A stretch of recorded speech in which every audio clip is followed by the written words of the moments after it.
हिंदू धर्म में हर एक व्रत और त्योहार का विशेष महत्व है। हर व्रत किसी देवी देवता को समर्पित होता है और उस दिन उनका पूजन अत्यंत फलदायी होता है। ऐसे ही व्रत त्योहारों में से एक है हरतालिका तीज यानी हरियाली तीज का त्योहार। इस दिन सुहागिन स्त्रियां माता पार्वती और भगवान शिव से अखंड सौभाग्यवती होने का आशीर्वाद मांगती हैं। वही कुंवारी कन्याएं भी हरतालिका तीज का व्रत अच्छे पति की कामना हेतु रखती हैं। हरतालिका तीज में सुहागिन महिलाएं 16 श्रृंगार करके माता पार्वती और भगवान शिव का पूरे मनोयोग से पूजन और कथा करती है और पति की लंबी आयु की कामना करती है। हरियाली तीज और व्रत से जुड़ी एक पौराणिक कथा के अनुसार माता पार्वती ने पर्वतराज हिमालय के घर जन्म लिया। माता पार्वती बाल्यावस्था से ही भगवान शिव की पूजा अर्चना करती थी। माता पार्वती ने भगवान शिव को पति रूप में पाने के लिए गंगा के तट पर 12 वर्षों तक घोर तप किया था। इतनी अवधि उन्होंने अन्न न खाकर पेड़ों के सूखे पत्ते चबाकर व्यतीत किए। माघ की विकराल शीतलता में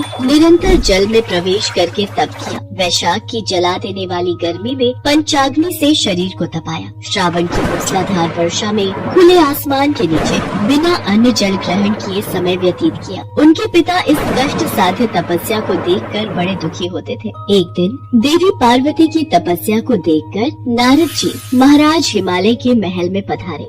नारायण नारायण।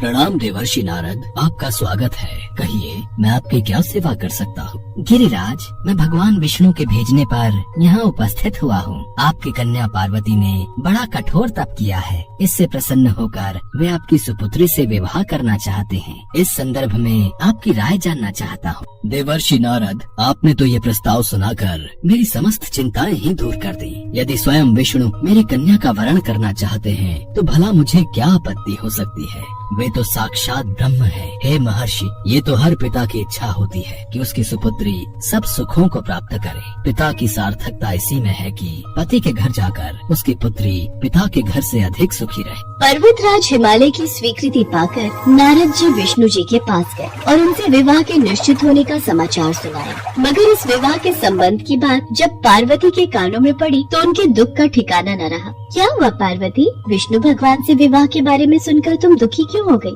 सखी, मैंने सच्चे हृदय से भगवान भोलेनाथ का वरण किया है, किंतु मेरे पिता ने मेरा विवाह विष्णु जी से निश्चित कर दिया। मैं विचित्र धर्म संकट में हूँ। अब क्या करूँ? प्राण छोड़ देने के अतिरिक्त अब कोई भी उपाय शेष नहीं बचा है।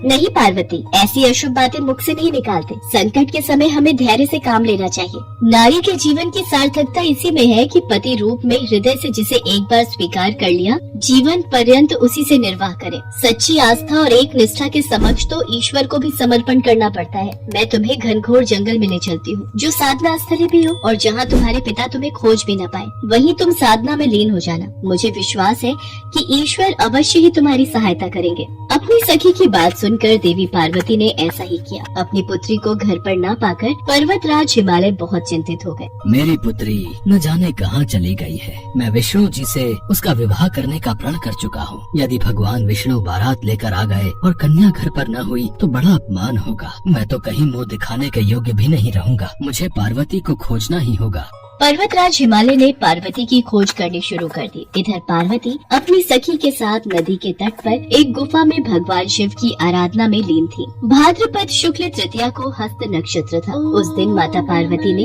रेत के शिवलिंग का निर्माण करके व्रत किया। रात भर वो भगवान शिव की स्तुति करती रही। ओम नमः शिवाय, ओम नमः शिवाय, ओम नमः शिवाय। देवी पार्वती की घोर तपस्या के प्रभाव से भगवान शिव का आसन डोलने लगा। उनकी समाधि टूट गई और वो देवी पार्वती के समक्ष प्रकट हुए। देवी पार्वती, मैं तुम्हारी तपस्या से प्रसन्न हूँ। तुम जो चाहो वर मांगो। प्रभु, मैं हृदय से आपको पति के रूप में वरण कर चुकी हूँ। यदि आप सचमुच मेरी तपस्या से प्रसन्न होकर यहाँ पधारे हैं, तो मुझे अपनी अर्धांगिनी के रूप में स्वीकार कर लीजिए। देवी पार्वती, क्या तुम मेरे साथ खुश रह पाओगी? मैंने बचपन से ही आपको अपना पति मान लिया था। मैं जानती हूँ आपको पति रूप में पाकर आपकी अर्धांगिनी बनकर मुझे सर्व सुखों की और सौभाग्य की प्राप्ति होगी। कृपया करके मुझे अपनी पत्नी के रूप में स्वीकार कर लीजिए प्रभु। देवी पार्वती के प्रेम और विश्वास की तपस्या की जीत होती है और भगवान शिव उन्हें मनोवांछित वर देकर अंतर ध्यान हो जाते हैं। उसी समय अपने दरबारियों सहित गिरिराज हिमालय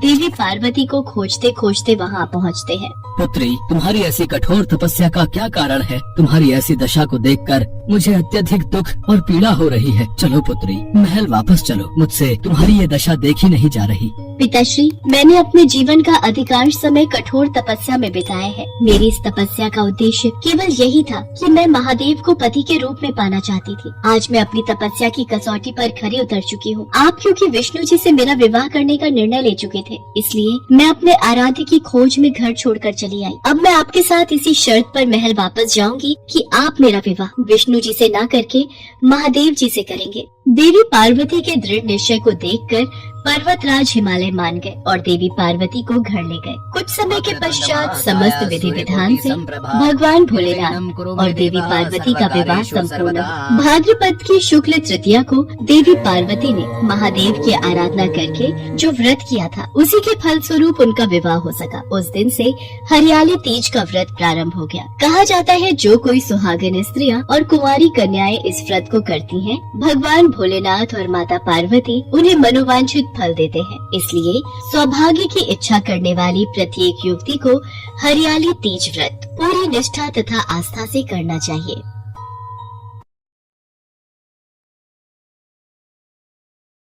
सुनंदा की शादी के बाद पहली हरियाली तीज थी। वो इस त्योहार को लेकर बहुत उत्सुक थी। माँ, कब तक पहुँचना होगा आपका? मैं खाना बनाकर रख लेती। सुनंदा, अकेली आऊंगी बस से। वो तुम्हारे पिताजी स्कूल गए हैं, उनको क्लास लेनी है। आज स्कूल में बच्चों के एग्जाम है, इसलिए वो नहीं आ पाएंगे। पर तुम तो एक दिन मेरे पास रुक जाना माँ। नहीं बेटा, यहाँ घर अकेला नहीं छोड़ सकती। तुम्हारे पापा पीछे से अकेले परेशान होंगे। मैं शाम की बस से वापस चली जाऊंगी। अरे सुनंदा, अगर माँ से चिपक चिपक कर फोन पर बातें खत्म हो गई हो तो कुछ घर के काम भी निपटा ले। घेवर का सामान आया हुआ है। घेवर क्या हरियाली तीज के बाद बनाएगी, जब त्योहार निपट जाएगा? माँ जी बस बनाने ही जा रही थी। वो माँ तीजों का सामान देने आ रही है तो वही पूछ रही थी। सुनंदा घेवर बनाने रसोई में चली जाती है। बेचारी अकेली ढेर सारे घेवर बनाती है। सुनंदा की सास को इसलिए ही सुनंदा से चिढ़ थी कि वो दहेज में ज्यादा बड़ी चीजें नहीं लाई थी, इसलिए भी वो सुनंदा के पीछे पड़ी रहती थी। सुनंदा की माँ तीजों का सामान लेकर आती है। माँ, कैसी हो तुम? यहाँ बैठो, मैं अभी माँ जी को बुलाती हूँ। माँ जी, माँ आई है, आप आ जाओ बाहर, ड्राइंग रूम में ही है वो। कोई कलेक्टर नहीं आई है जो अपनी नेल पॉलिश लगाना छोड़कर पहले तेरी माँ से मिलूं। आ जाऊंगी थोड़ी देर में बाहर। माँ, वो माँ जी थोड़ा जरूरी काम कर रही हैं। वो कल त्योहार है ना, तो उसकी भी तैयारी करनी है। सुनंदा और उसकी माँ बहुत देर तक उसकी सास का कमरे से बाहर आने का इंतजार करती रही। काफी देर बाद, सुनंदा, मुझे निकलना होगा, बस नहीं मिलेगी बेटा वापसी की। एक बार अपनी सासू माँ को बुला लेती, मैं ये सामान अपने हाथों से दे देती। रुको, मैं बुला कर लाती हूँ। माँ जी, माँ को देर हो रही है, वो अकेली आई है तो उन्हें वापसी भी जाना है। घर पहुँचने में रात हो जाएगी। रुक, आ रही हूँ। पता नहीं कितना दिमाग खराब कर रखा है इन भिखारियों ने। नमस्ते बहन जी, कैसी हैं आप? मैं ठीक हूँ। वैसे मुझे लगा पता नहीं आप लोगों ने कौन सी सोने की अशर्फियाँ देनी है मुझे, जो बार बार मेरे आने का इंतजार हो रहा है। बहन जी, ये कुछ मिठाई, फल, साड़ी और श्रृंगार का सामान लाई थी सुनंदा के लिए, पहली हरियाली तीज का। और ये आपके लिए शगुन का लिफाफा बहन जी। बस 1100 रुपए। वैसे भी आप गरीबों से यही उम्मीद की जा सकती है। पता नहीं हमारी किस्मत खराब थी जो संयम को ये गरीब लड़की से ही प्यार होना था। अरे कुछ तो आप लोग शर्म किया करो। शादी के बाद बेटी की पहली हरियाली तीज है, कोई सोने की एक छोटी अंगूठी ही दे देते। बिल्कुल ही भिखारी पल्ले पड़ गए हैं। बहन जी, सुनंदा की शादी में कर्जा लिया था, उसकी भरपाई कर रहे हैं, इसलिए थोड़ा हाथ खींचा हुआ है। बेचारी सुनंदा की माँ चुपचाप बेटी को समझाकर वापस चली जाती है। सुनंदा उसे कुछ खाने के लिए बोलती रही, पर माँ रोती हुई कुछ न कह सकी। माँ के जाने के बाद सुनंदा रोती हुई अपने कमरे में आ गई। अगले दिन हरियाली तीज का त्योहार था। सुनंदा अपने कमरे में तैयार हो रही थी। सुनंदा और उसकी सास का उपवास था। सुनंदा तैयार होकर पूजा की तैयारी करने लगी, तभी उसे तेज आवाज आई। अरे, ये आवाज तो माँ जी के कमरे में से आई है। माँ जी क्या हुआ? अरे दरवाजा तो अंदर से बंद है, मुझे खिड़की से जाना होगा। सुनंदा साड़ी और जेवर में थी। बड़ी मुश्किल से वो किसी तरह खिड़की खोलकर कमरे में पहुंची, पर उसके हाथों में रगड़ आ गई थी जिसमें से खून आ रहा था। माँ जी उठिए। अरे ये तो होश में ही नहीं आ रही। बेड पर लिटाती हूँ। सुनंदा अपनी सास को पलंग पर लिटा देती है और कुछ पानी की बूंदें अपनी सास के मुंह पर छिड़कती है। माँ जी अब आप ठीक है? क्या हुआ माँ जी, आप गिर गई थी? रुकिए मैं आपके लिए नींबू पानी बना कर लाती हूँ। अरे निर्जला उपवास है मेरा बहू। माँ जी कुछ नहीं होता, पहले तबीयत जरूरी है। भगवान भी यही कहते हैं कि मन में श्रद्धा होनी चाहिए। नींबू पानी पी लीजिए, कुछ नहीं होगा। आपको कमजोरी से शायद चक्कर आया था और बीपी लो हो गया होगा। अब ठीक लग रहा है नींबू पानी पीकर? हाँ मैं ठीक हूँ। अरे ये तुम्हारे हाथों पर खरोच कैसी? वो माँ जी दरवाजा अंदर से बंद था तो खिड़की से अंदर आई, तभी शायद। सुनंदा बहू, मेरे लिए ये सब? मैंने कल तुम्हारी माँ का इतना अपमान किया, फिर भी बहू, मुझे तो शर्म से डूब मरना चाहिए। मैं सच में हीरे की कद्र नहीं कर पाई। मुझे माफ कर दो बहू। मैंने तुम्हारे मायके वालों की गरीबी का मजाक बनाया और कल जो सब किया, मैं सच में बहुत शर्मिंदा हूँ।